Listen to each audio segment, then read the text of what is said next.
Hair. Give it a second. Wait till I see a number pop up on the screen. Hey everybody, happy Friday. It's John coming to you from a studio. I wouldn't say the studio. The studio is a little more concrete that I'm working on something.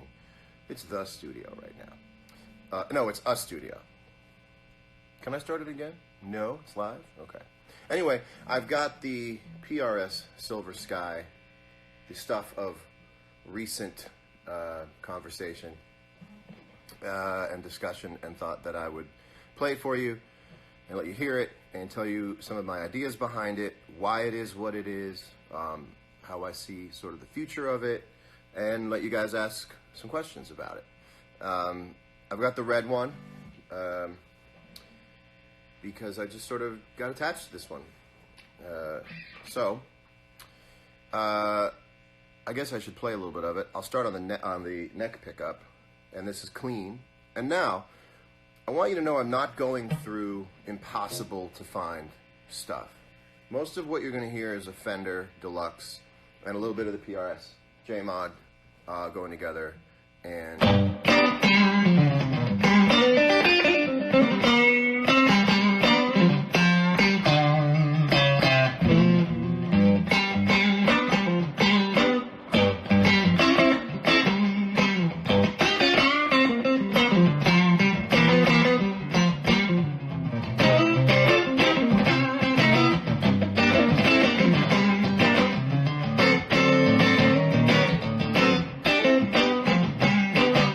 that's clean going through the Deluxe. If you put a little extra there's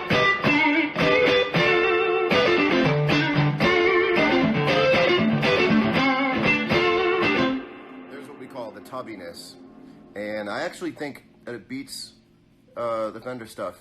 By the way, let's say the word Fender. The first thing I want you to understand is that I embrace the Fender thing. I've seen people actually like kind of disregard the Fender thing where they should regard it. Like, I want to, as a customer, like at heart, I want to see people play the Silver Sky through a Fender amp because that's what makes the sound, you know?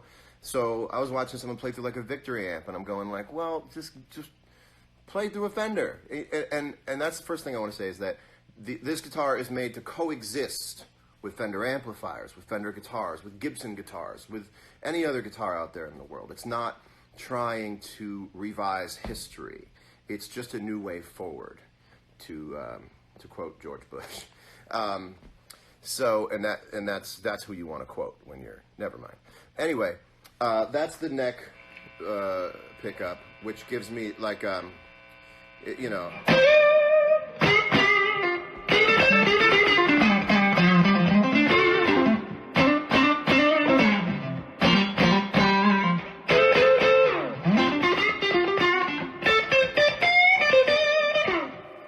What's really fun. The neck pickup has beautiful high end.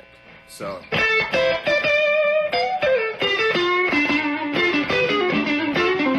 it's got that harmonic overtone thing that I love. You hear it in like Freddie King stuff. You definitely hear it in Stevie stuff. And now I'm going to show you the bridge pickup, which actually has bottom end in it, which is really interesting. And a little take on B.B. King stuff for a minute. I believe there's some revisionist history with his tone where people are always rolling off the tone knob and they're playing this really sort of bottom heavy tone thing on the neck. But a lot of that B.B. stuff, that early B.B. stuff, especially like live at the Regal, is not rolled off. It's, you know, it's a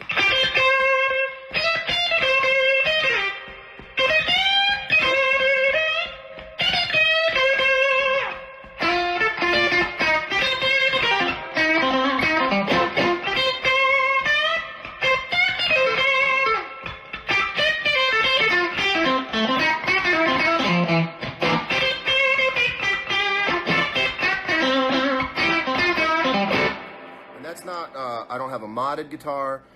Paul didn't make me a special one. This is a production line guitar. And the other thing I wanted to get to, because I heard myself say about the tone knob. So here's what I want to show you on the tone knob here. Most guitars, most Strats even, have this tone knob that's sort of only really has like 3 settings. You could also just put it on a clicker.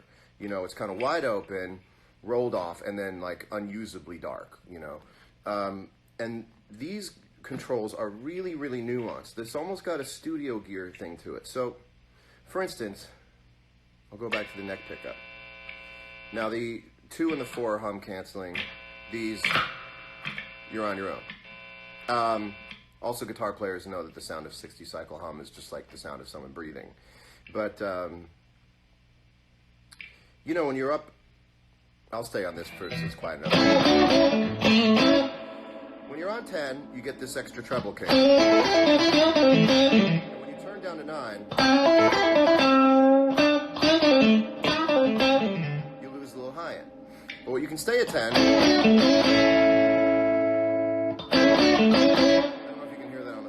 But if you go down to 7, that's a usable tone. So I'll play. It's almost like a filter.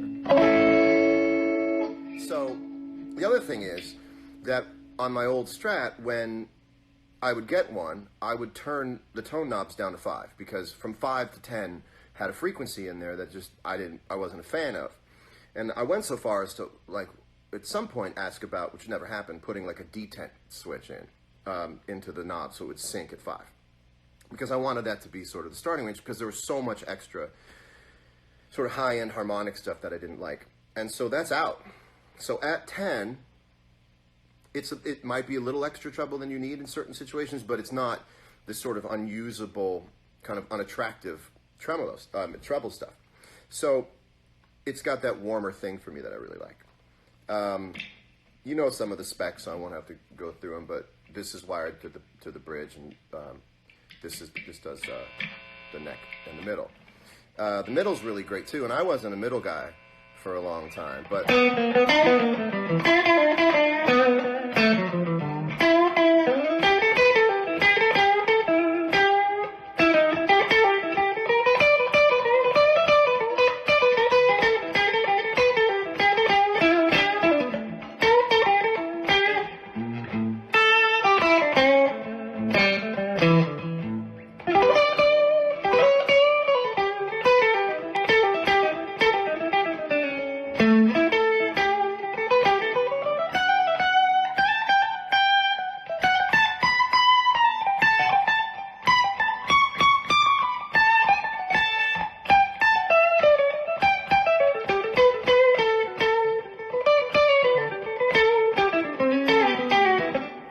Krasno, that's right.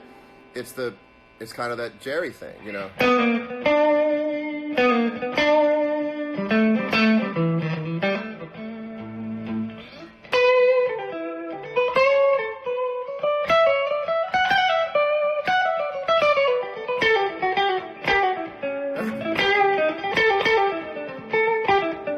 So that's the middle. Now the in-betweens. Now, really quickly, a lot of guitar players are going to want to know, do the slow dancing thing, because that's the test, the modern day test of a neck, middle, out of phase pickup selection is slow dancing in a bringing room.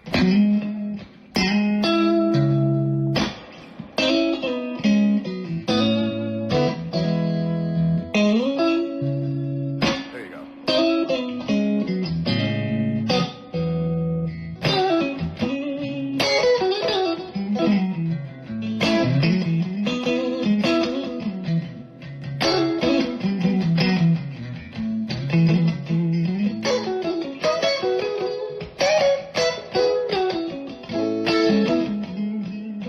So the high end on it is not like multiples of overtone high end that just sort of hits you in the ear. It's actually very musical high end that has low end in it. The high end has low end and the low end has high end. So that's that. Also, you can get that quack on your middle bridge and go. Let's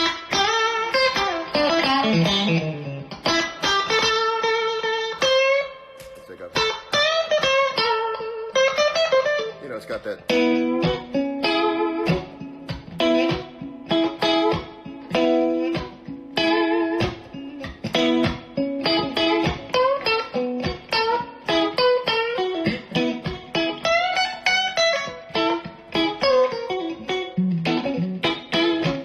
that's that thing. So that's really the sound of the guitar. It's sort of a higher definition Strat to me.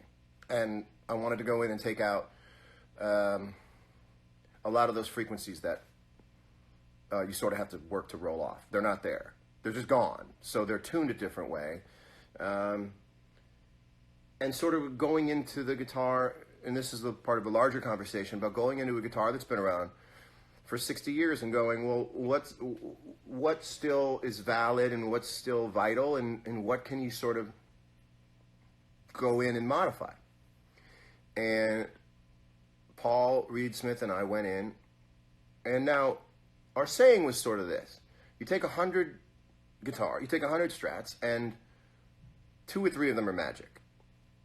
The question is, what makes those magic, and how do you replicate that so that you get 100 out of 100 guitars that are magic? This has a lot to do with, like, taking what my favorite 64 Strat is, taking the overall sensibility of that and the tone of that, and giving it to people so that it becomes not something that's impossible to get for most people. I love the idea of bringing it down to a place of accessibility for people. And I think to a certain extent that's really happened. Like, everyone I've played, I go, there you go, there it is. And that's Paul's thing. Paul is a scientist as much as he is an artist. He's a scientist. And so there you go. Now, it's time to myth bust. You ready to come along and play myth busting with me? Number 1, I do not have an endorsement the way that Tiger Woods would have an endorsement with Nike. I didn't get money for working with Paul. That's not how it works. It's not like Paul went, we'll give you this much money. I had an idea for a guitar, and this goes back about 10 years. A guitar that is sort of the future of the classic design. It was not going to work at Fender. They weren't going to be able, one way or another, to bring the vision that I had to life. Okay. So, not pissed off. I want to go to somewhere where they can bring the vision to life. And it made a lot of sense to go to Paul, because that's the guy who started the company. To be able to call the guy who started the company on the phone and talk directly about ideas and how to build them, that's good for you. That's good for anybody watching. Like, that's good to have an artist be able to call the guy who runs the company. I couldn't do that really at Fender because of reasons that it's musical chairs. I'm not talking shit. I never talked shit. It's just musical chairs. You don't know who to call.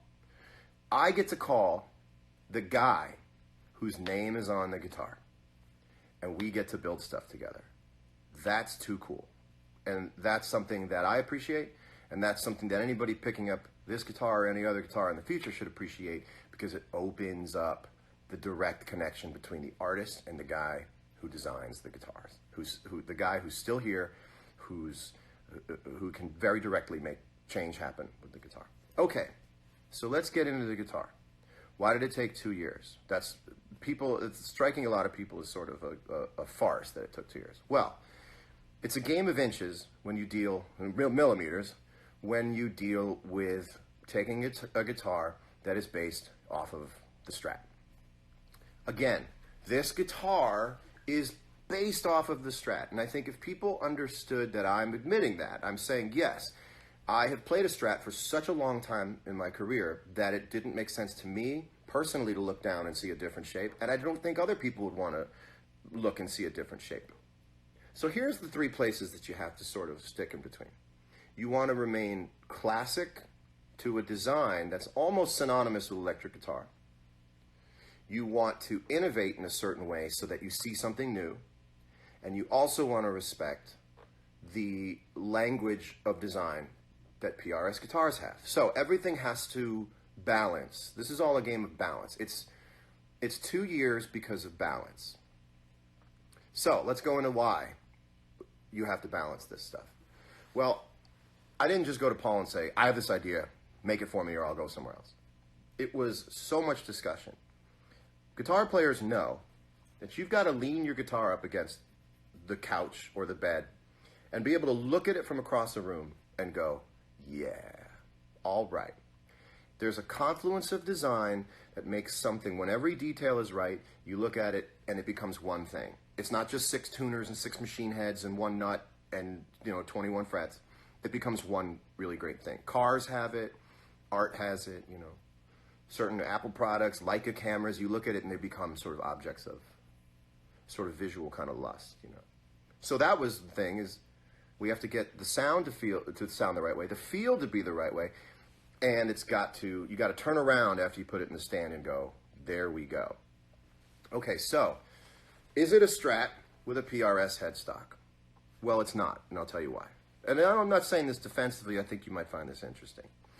When you take this much meat out of the Fender pickguard shape, it throws the whole thing off. So as soon as you cut that, and I ask go for it. And by the way, go in Photoshop and just put a PRS headstock on a Strat and tell me how you like it. So you're missing all this stuff now. And now you have to offset that with the right thing. Now, let me show you something that's really cool. This curve here always looked old to me. So part of this is, what would a guitar like this look like if it were made this year for the first time? I'm not sure that there would be a sunburst option. Like, I think in 2018, if the electric guitar had just come into prominence, you wouldn't see a sunburst. And that's why there's no sunburst in the first line of these guitars, is that I'm trying to look at this like, if this guitar was made for the first time, this type of guitar was made for the first time in 2018, would they offer a sunburst? I don't know, and I'm looking at it like, I don't see sunburst on other things.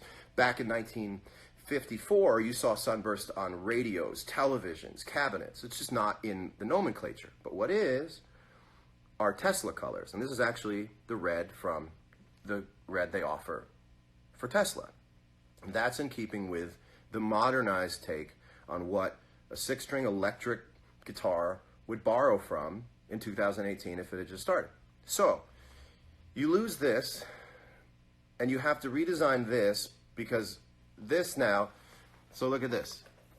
It took forever to figure out when this was straight. Now, if you look at a Strat, the pickguard goes straight through in a line.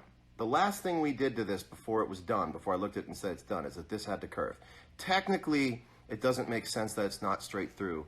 But if you had this sharpness here and this sharpness here, I mean, respect to Gene Simmons, but it looks like Gene Simmons. With the paint. With the paint. Love you, Gene Simmons, but that's what I'm saying. So, you also have this thing right here. And while we were looking at it going, how do you make this thing work? I went, oh, if you really want to balance it, make this the shape of this. So when you look at it and you go, wow, I like that for some reason, this is the mirror image of that. And that's what balances this out. Because this is a tall order when you change it. Okay, so why is it a 3 and 3 on a Strat body? And I think that's Strat shaped body, Paul. I think that's why it's giving a lot of people pause, is that it's 3 and 3. Now, here's a fun story. When we started endeavoring on this guitar, we went out to the greatest industrial designers in the world. And they went on deep dives into the history of the headstock and all the different shapes, and what, based on all the different influences and all the different references, a headstock would look like today if it had 6 in a line. None of them worked. You would have looked at it and went, that's disgusting. And it was. But we tried. And one day maybe Paul will let me show you the things and you look at it and go, oh, got it. Wow. 6 in a line. So trying to get a Fender-looking headstock without being exactly a Fender headstock is a daredevil situation on a design level.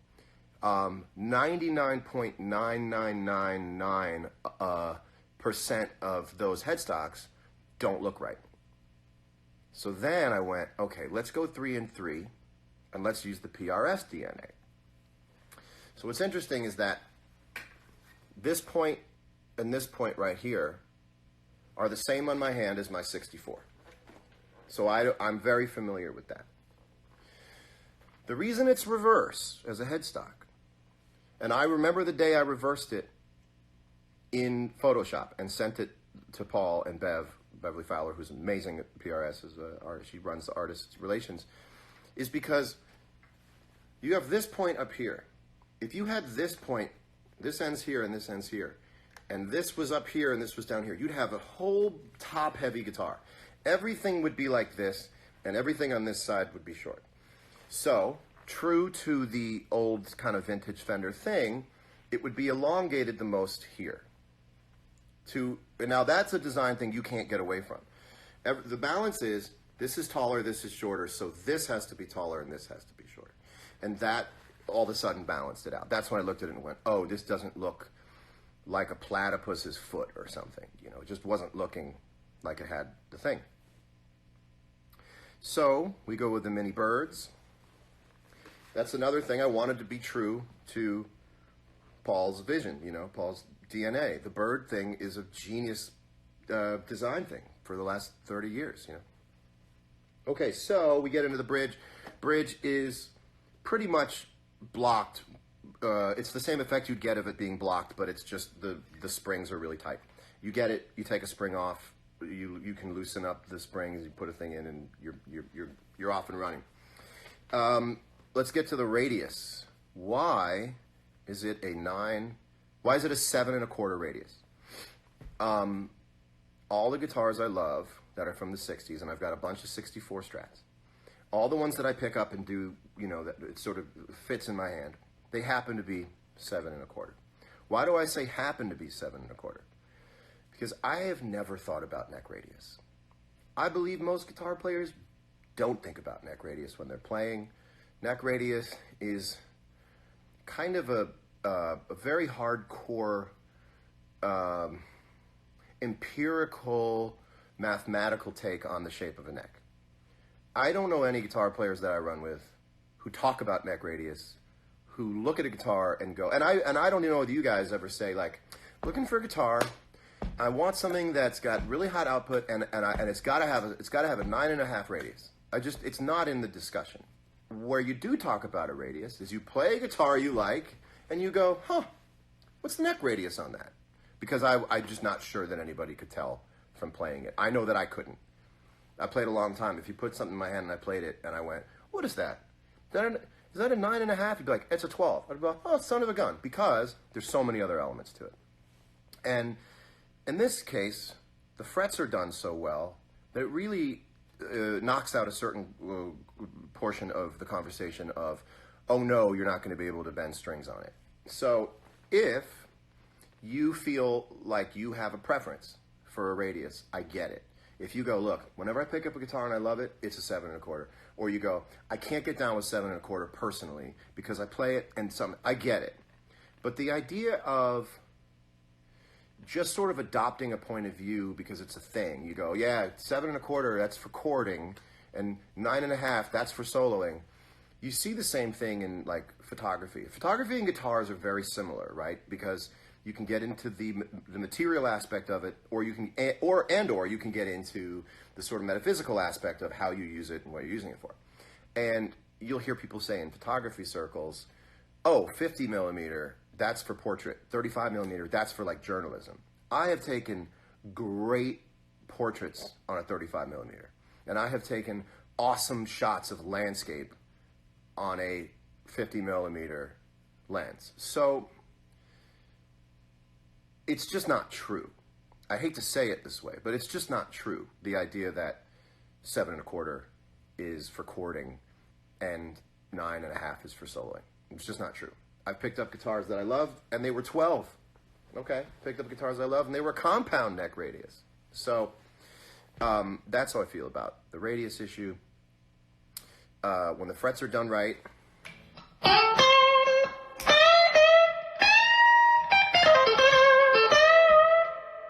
that's oh!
recorder is really good for is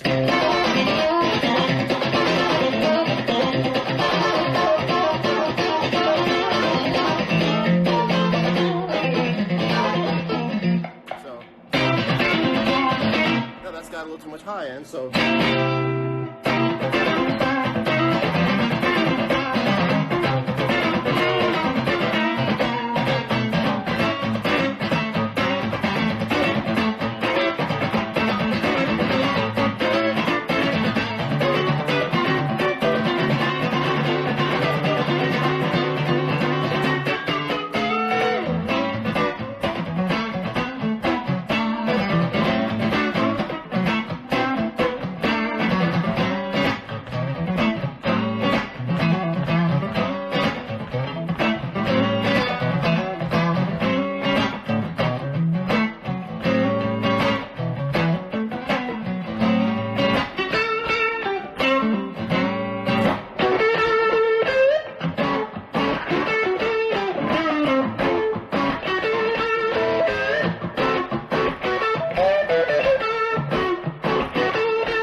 questions. I know that sounds obnoxious and sarcastic after that, but any questions you want to know about it? Because this right here is something I'm super proud of, and I want you to know about it. Whiskey, coffee in a whiskey glass, coffee in a whiskey glass. Coffee in a whiskey glass, coffee in a whiskey glass. I'll show you one more thing on this before we go. Cost, I think it's like $2,200 retail price, and you can get it at any PRS dealer on pre-order. I believe the ones that are shipping out on Tuesday or that customers can pick up on Tuesday are all spoken for, but you will get one if you order. The pickups, Mr. Moore, are PRS designed. Paul and I went super deep into what we love about single coil pickups and what we don't, and what makes vintage single coil pickups so exciting. What makes it the guitar that I sort of keep gravitating towards. And he nailed it. He got it. He would call me and go, "I figured it out." And we would just keep developing from there. So these are the PRS 635 JM, and that's a pickup that's sort of between a 63 and a 64. The neck is sort of between a 63. I wish that you could feel a neck through Instagram, because you pick it up and you go, oh, it's sporty, but it's big enough to be able to play on. And I think the neck is my favorite part of the guitar. Anybody who picks the neck goes, oh man. And they all, 100 out of 100 will feel like that. That's what's really cool. I don't know how much it weighs, but it's fairly light. It's on the lighter side. It's not really heavy, which is great. It might have something to do with maybe missing some here. Whenever you have a guitar. Also, there's no screws on the back plate, as I have had on all my guitars, because why would you put a piece of plastic over where you need to change the strings? that's a design thing I don't want to be involved in, and saying you've got to take 6 small screws off to change a guitar string. So it just doesn't happen. So I want to show you, everyone's always picking it up, and when they're in music stores and stuff, you can't play loud. And they're also trying to get a lot out at once. So I'm just going to play for a minute, zone out, and when I lose the thread, we'll say goodbye, unless there's other questions. Marry your guitar. Check with your local legislator about that. No Stairway to Heaven. I don't really know Stairway to Heaven. The biggest difference between this and my Fender Signature Strat. Well, this was designed from the ground up. Every piece on the guitar is from a new tool that was built to make that part. So, like, the knobs aren't the sort of notched. They're almost like a diamond cut. You don't need the names of the things here. You know what they are. Also, the knobs have 0 on them, because theoretically, when they're off, they're at 0. Actually, technically, when they're off as well, they're at 0. I even want to put, at some point, like heat stamped dots on the pickguard, because it still seems strange to me that you have a knob with numbers on it, but you don't have a point on the pickguard as a point of reference, so you just sort of eyeball it. But if there were, I don't know, maybe at some point we'll do these dots where you can actually turn it and go, oh yeah, when 3 lines up with the dot, you're at 3. You really have to pick your own place, I guess, on the pickguard when you do it. Will more colors ever be available for it? I would say in the future that is very, very likely. Maple fretboard in the future, that's also very likely, depending on how much people care and want the guitar. And it feels like they really do, and they do. So, let me, I have some tremolo.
That's the bridge.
So last thing I'll show you is just, as you're seeing, it's hyper expressive.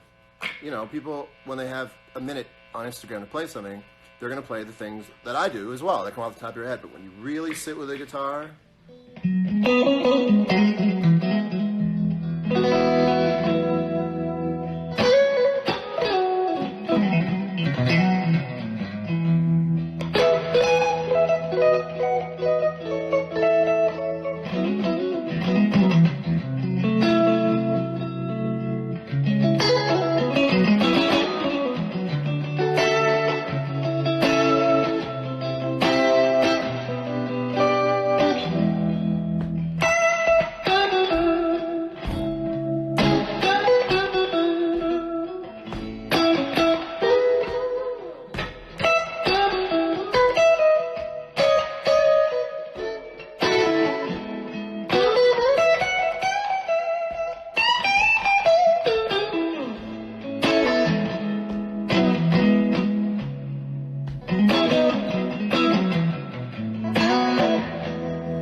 hey, thanks for hanging out with me. Have an awesome weekend and rock on. And thanks for just being on the ride with me. I really appreciate it. See you later.